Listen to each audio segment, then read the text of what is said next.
The Boston Red Sox have fired Alex Cora, their manager, along with five other of the coaches from the staff have been dismissed.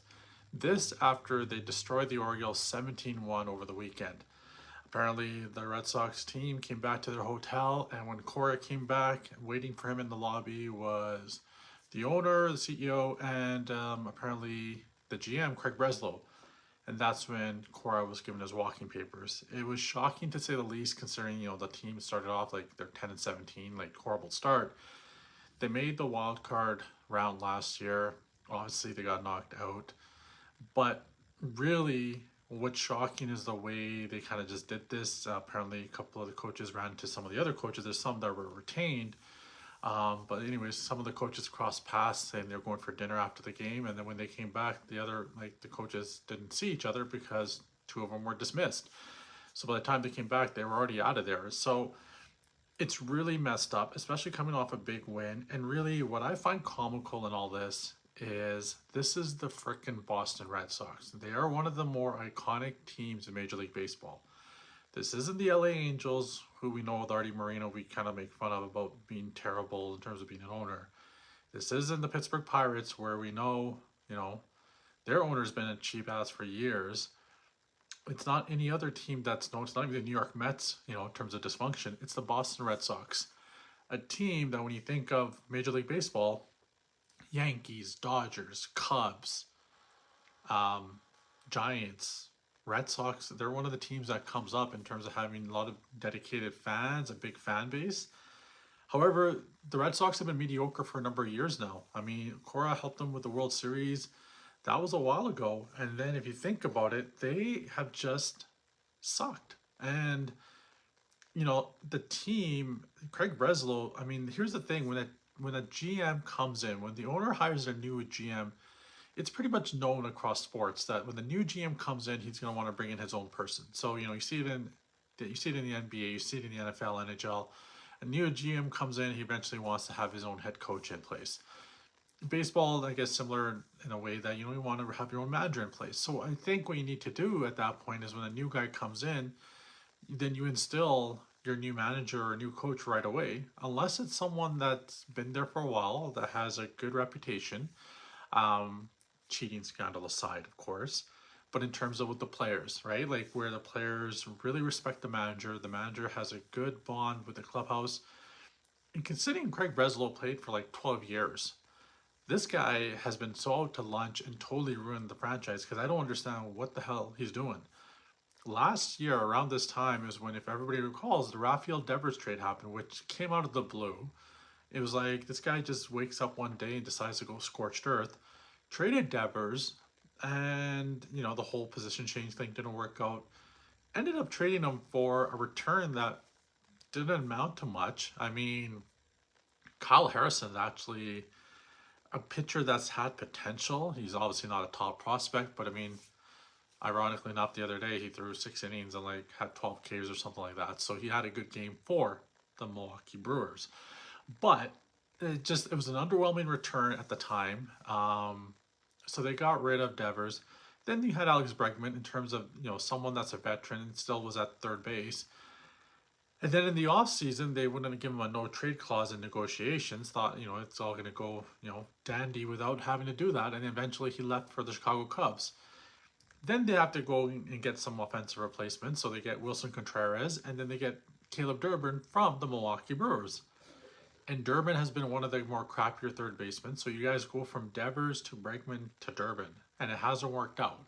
On top of that, you doubled down, and you being Craig Breslow, doubled down and decided, instead of addressing the offense, which really is a weak point, they don't have, when you look at that lineup, there isn't any kind of big power threat that scares you. Devers was probably the only guy, and even he's not like considered a 40-50 home run guy, but regardless, he's someone that consistently would hit big home runs.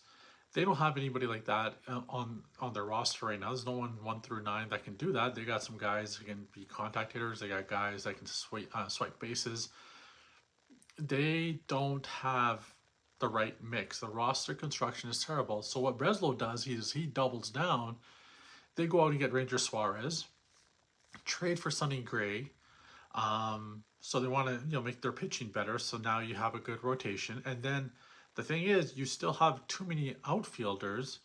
And then Cora's there trying to juggle, he's trying to say the right things during the spring training. He's trying to juggle like what, 4 or 5 guys through the 3 outfield spots. Then you also have to juggle the DH. And so you got guys always sitting out between, Duran and Yoshida and Anthony and a bunch of these guys. So the roster itself is not designed well. I mean, the Garrett Crochet trade was a great trade in terms of that was a big piece, and they signed him to an extension that was good. The Roman Anthony extension last year, that probably is going to be the best work that Breslow's done.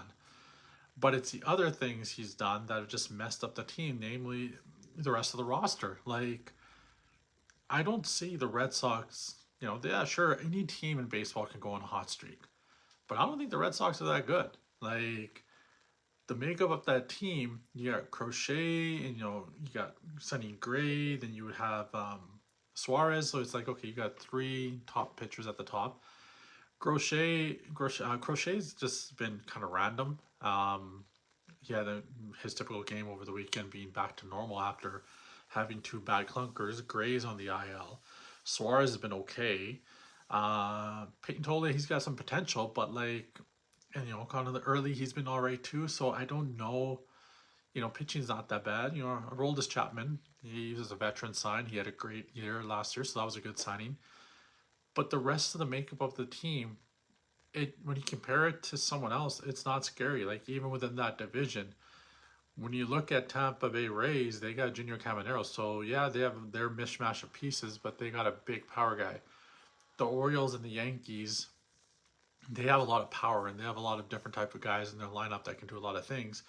The Blue Jays, yeah, they got Vladdy as a power, but really they have high contact hitters, so they like to put the ball in play. That's just the way that team's built. When you look at the Red Sox, what are you trying to do here, Craig? Like, what are you trying to build?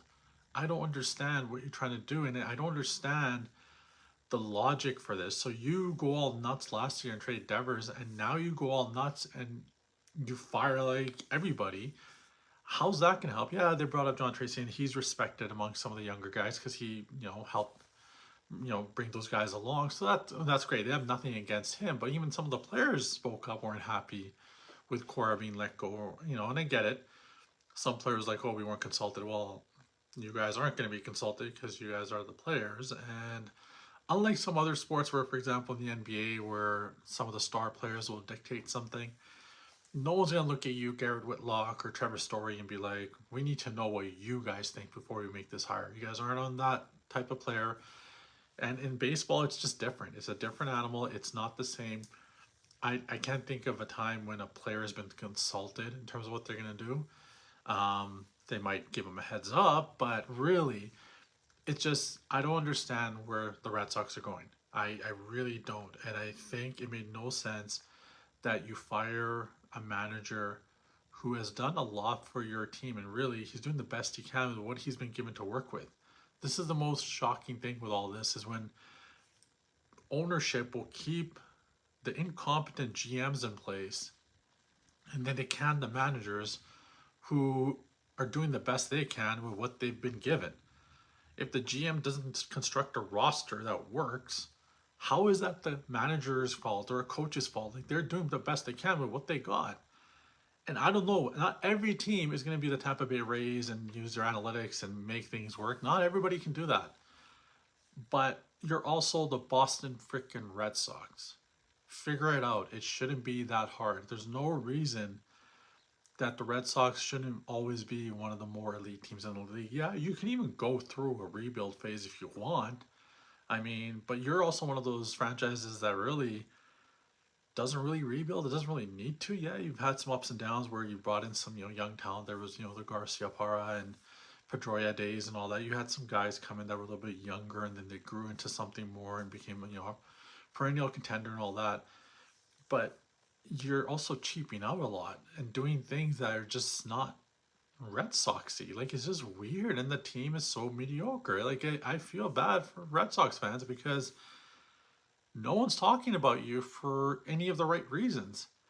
And I don't think that's going to change anytime soon. And really what's going to happen now, won't be surprised. And then within the next year, Breslow gets fired, and then you're going to be starting from scratch again, because now Somebody new is going to come in with a new philosophy.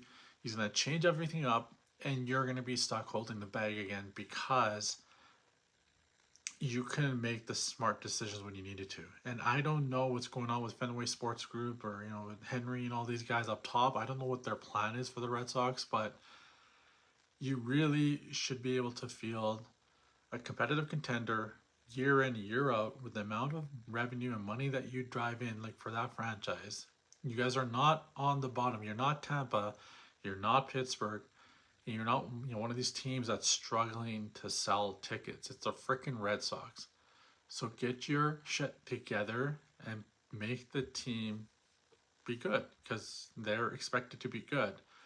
And when certain franchises are good in the sport, it's good for the sport overall.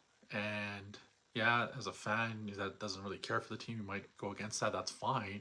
I'm talking about in terms of the overall health and growth of a league. There's certain franchises that it's good if they're good for the league. I mean, it's irrelevant regardless. Dallas Cowboys are always, in the news. They're never going to win anything, but at least they're if they're good, it's good for the NFL. If the Toronto Maple Leafs are good for the NHL, I mean they're good. The NHL thrives on that. The Rangers or any of the original six teams.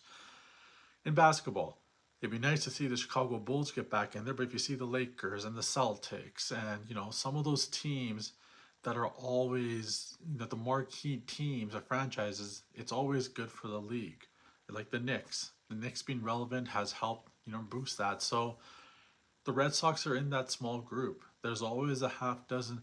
No one gives a crap if the Tampa Bay Rays were the best team in baseball for 3 or 4 years. Like they're not going to resonate with anybody. They don't resonate with people within their own freaking city. And they have a great group of people there, their analytics and everything else, blah blah blah. Within the baseball industry, yes, they'll be revered and loved. But overall, I'm talking about, no one's going around, no kids are walking around wearing Tampa Bay Ray jackets, right? Like that just doesn't happen. You're never gonna see a celebrity, pumping up a Tampa Bay Rays hat or something, right? Like it's not gonna happen. You look at some of those old school music videos. It's the Yankees, it's the Raiders, it's the Cowboys. It's those certain teams that have that. The Red Sox are one of those teams. So get your shit together, and I don't know what you need to do because there's a lot to be done, but the team needs to be relevant again, and it's got to It's got to start somewhere, and I think it's Breslow that needs to go, and this needs to be redone from scratch because that team is trash.